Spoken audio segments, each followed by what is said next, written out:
तुम्हारा थामा, दामन तुम्हारा थामा।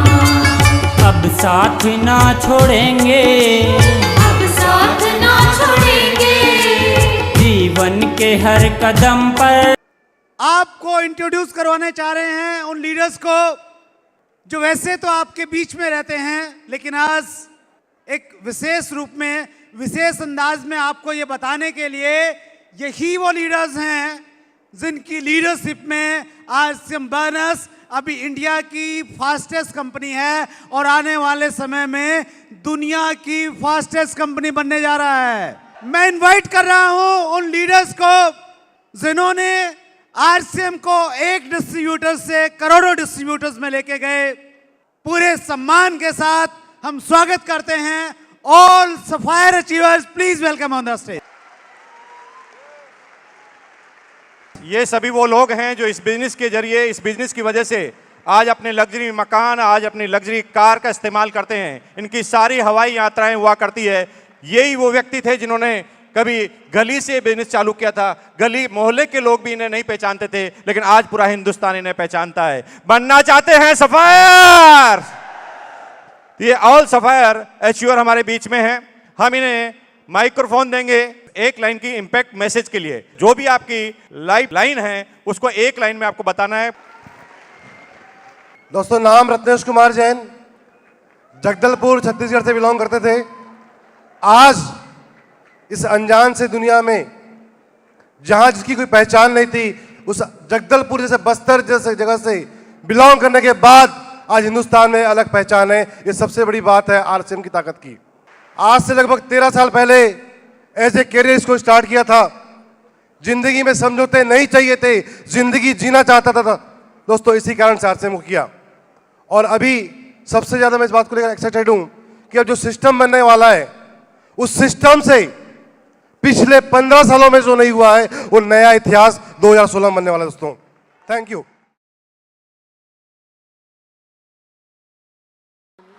कहानी नहीं कहूंगी, वास्तविकता कहूंगी।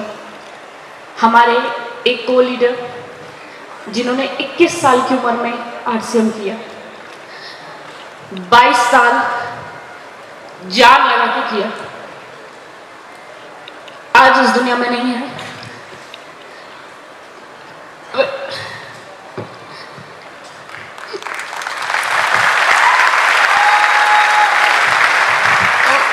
उनका छोटा बेटा देख रही थी मैं। नेक्स्ट मैम को बुलाना चाहूंगी।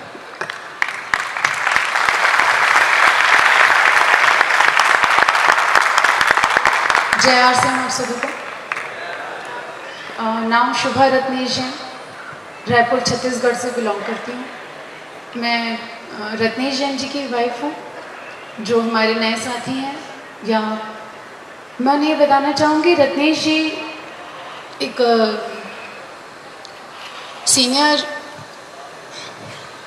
सीनियर कोर लीडर थे, सफायर की पिन पे थे।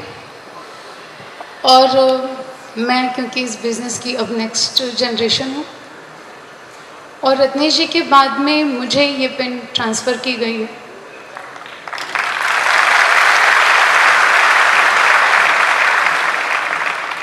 जब ये बिज़नेस रत्नेश जी के जीवन में आया तो उनकी उम्र मात्र 21 साल थी। एक 21 साल के युवा ने इस चीज़ को निर्धारित किया कि किस तरह उन्हें अपने जीवन को बदलना है। और उसका सबसे बड़ा शायद कारण ये था कि पारिवारिक जो इनकम थी उस समय मात्र 7,000 रुपये थी। 7,000 रुपये एक पारिवारिक इनकम बड़ी कम हुआ करती है, जहाँ पे 2 बड़ी बहनें, माता पिता, खुद रहना, संघर्षों से भरा जीवन जीना आसान नहीं होता। तभी शायद इतना मुश्किल काम रत्नेश जी कर पाए थे कि मात्र 21 साल की उम्र में वो ये निर्धारित कर चुके थे कि उन्हें ये बिज़नेस करना, और इतनी शिद्दत से उन्होंने किया था। मात्र 3 महीने में रॉयल्टी थे, 10 महीने में टेक्निकल थे, और 5 साल में स्टार रूबी पर थे। जितना प्राउड आप सबको ये सुनकर होता है, उससे कहीं ज़्यादा प्राउड मुझे बोलने में होता है कि उन्होंने ये सब अचीव किया इतनी कम उम्र में, कितने सिंसियर और कितनी डेडिकेशन के साथ उन्होंने काम किया होगा। कभी मैं सोचती हूँ तो लगता है इससे ज़्यादा मुश्किल और कोई काम नहीं था कि एक युवा जो इस चीज़ में अपना जीवन बिता सकते थे कि मेरे खेलने खाने की उम्र है, मैं भी बाकी युवाओं की तरह मौज मस्ती में अपना जीवन निकाल सकता हूँ।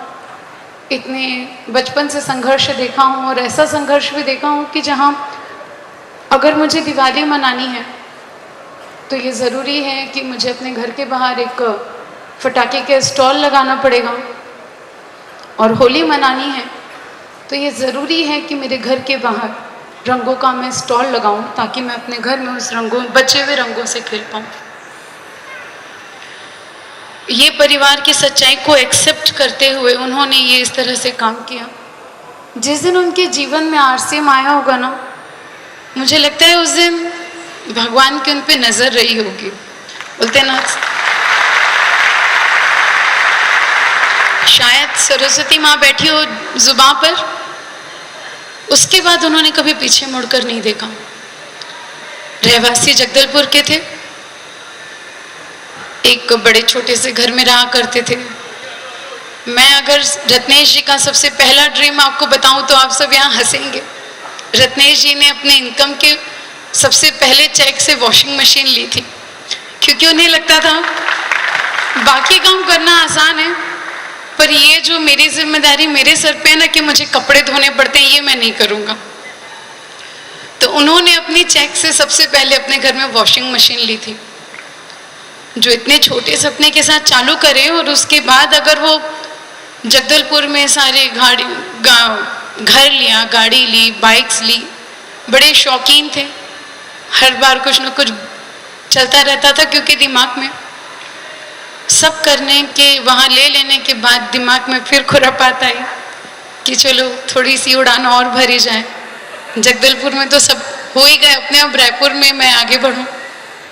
उन्होंने 2007-8 में रायपुर शिफ्ट हो गए थे और 2009 में हमारी शादी हुई थी।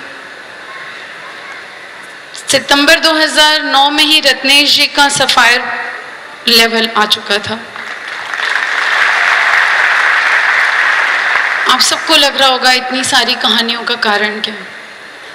सिर्फ आपको ये बताना चाहती हूँ कि एक रीजन था और एक विजन था कि जो परिवार में सिक्योरिटी नहीं थी, जो परेशानियां थी, वो मेरी आने वाली पीढ़ियों तक नहीं जानी चाहिए। जो जीवन मैंने जिया है वो मेरे बच्चे नहीं जिएंगे। इससे ज़्यादा प्राउड की बात ना एक लड़की के लिए कुछ नहीं हो सकती कि आपने एक ऐसे लड़के से शादी की है जो सेल्फ मेड है, जिसने कभी किसी की सहायता नहीं ली अपने किसी भी जीवन में आगे बढ़ने के लिए या अपने जीवन में कुछ पाने के लिए। हम सिक्योरिटी की बात करते हैं, पिक्चर परफेक्ट बोलते ना लाइफ, मैं उस लाइफ को जी हुई।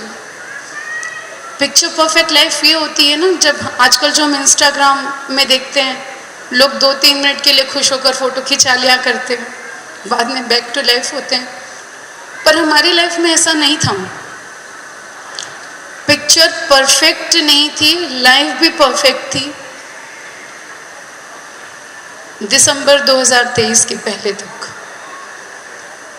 अगर किसी को ये लग रहा होगा कि रत्नेश जी बाहर थे, उनके एक्सीडेंटली हमारे साथ ये मिस हैपनिंग हुई है और उसमें उनका कोई दोष नहीं था, सिर्फ कार से उतर के कुछ चंद कदम आगे बढ़े थे।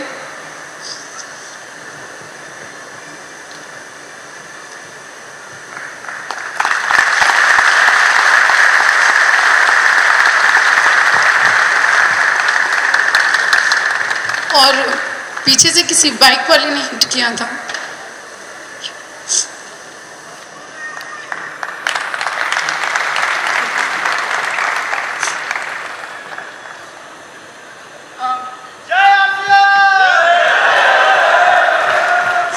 ये जो शब्द हम बोलते हैं ना, जय आरसीएम, शुरू में जब मैं इस परिवार में आई तो मुझे समझ नहीं आता था ये शब्द, क्यों लोग इतने बावले हुए करते।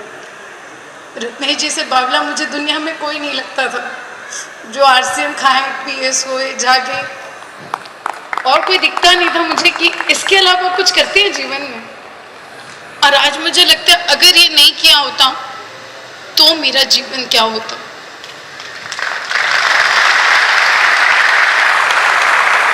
सब बोलते हैं फाइनेंशियल सिक्योरिटी, लेकिन अगर मैं बात करूं फाइनेंशियल सिक्योरिटी, उन जैसा इंसान जो इतना मेहनती था शायद कहीं से ला सकते थे, बिल्कुल ला सकते थे। उसके बाद ये मेंटल सिक्योरिटी मुझे मिलती, ये इमोशनल सिक्योरिटी मिलती जो आज मुझे मेरे पूरे RCM परिवार में था। आप में से जो भी साथी, मैं सिर्फ यही कहना चाहती हूँ, जो भी साथी ये सोचते हैं ना क्यों करूँ, एक बार ये ज़रूर सोचिएगा आप जो भी काम कर रहे हैं क्या उसके बाद आपके परिवार के लिए, आपके बिजनेस के जो भी सपोर्टर्स हैं वो खड़े रहेंगे? क्या उनमें से कोई भी ऐसा रहेगा जो उनके बिजनेस को देखने के लिए, उनके उस काम को देखने के लिए वहाँ खड़ा रहेगा? मुझे ऐसे कोई जगह नहीं नज़र आ रही थी उस कंडीशन में जहाँ मैं टोटली ब्लैंक थी, और मुझे ये लग रहा था पाँव के नीचे से किसी ने पूरी ज़मीन खींच ली है और कहा है कि अब खड़े रहो। तो ये जो हिम्मत मुझे मिली ना कि खड़े रहो, ये मेरे परिवार ने मुझे खड़ा रखा। ये RCM परिवार था जिन्होंने पूरे हर एक दिन मुझे सपोर्ट किया, और मुझे कहते हुए कहीं कोई संकोच, कोई शर्मिंदगी नहीं है कि अगर मेरे सारे जो हमारे साथी थे अगर वो नहीं खड़े रहते तो शायद आज इतने लोगों के बीच खड़े होकर बोलने की मुझे हिम्मत भी नहीं रहती। ये हिम्मत आती है RCM से। बहुत बहुत शुक्रिया, धन्यवाद पूरे परिवार का। और बहुत तहे दिल से एक ही इच्छा है कि जो भी लोग, पूरे दिल से मेरी यही इच्छा है